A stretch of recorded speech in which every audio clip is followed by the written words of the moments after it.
بسم الله والصلاة والسلام على رسول الله. مرحبا بكم في فيديو جديد ووصفة جديدة.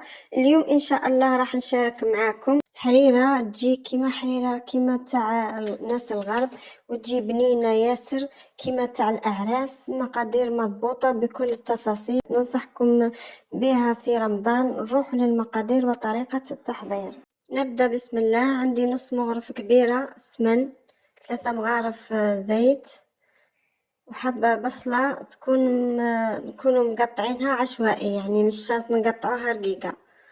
نخلط كل كما راكم تشوفوا، ونزيد طراف تاع دجاج. انا درت الاجنحة تاع الدجاج، ودرت طراف تاع وطرف تاع اللحم، وانتم لكم الاختيار، تحبوا تطيبوها باللحم تحبوا ديروها بالدجاج. نخلطوا كل مع بعض كما راكم تشوفوا. نزيد مغرف ملح ونخلط، نخليهم حتى تذبل البصلة ويتغير لون الدجاج كما راكم تشوفوا، لون يتغير. نزيد نص مغرف صغيرة قرفة وفلفل كحل، ما نكثروش التوابل.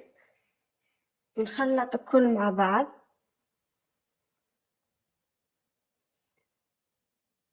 عندي لهنايا كمية من الكزبر، وكمية من الكرافسة، ونلوحو الخضرة. لهنا عندي 2 حبات زرودية، و2 بطاطا، و2 حبات جريوات، وحبة لفت.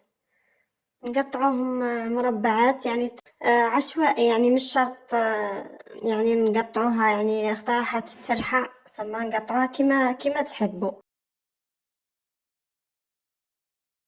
نغلق عليها، نمرقها بالماء السخون ونغلق عليها. بعد ما طابت نصفيها من الماء، من المرقة تاعها كما راكم تشوفوا.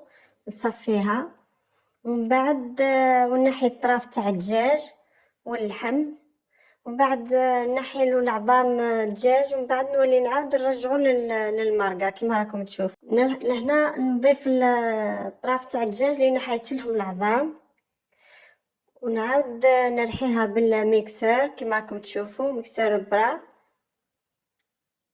ونخلطوها كما راكم تشوفوا، نرحوها. لا عجبكم الفيديو ما تنساوش ديروا لي جيم وتبارطاجوه للاهل والاصدقاء. لهنا بعد ما رحيتو هذيك المرق اللي نحيتها، نولي نعاود نرجعها لهنا باش تعود لنا، ما تعود القوام اللي ندورو عليه، ما تعودش خاطره، ما تعودش مايعه. نرجع المرقه كما راكم تشوفوا لهنا.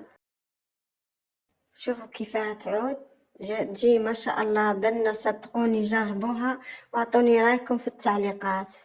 هذه حريرة تجي بيضة. اللي تحب تضيف فلفلة خضراء في الأخير ضيفوا لها.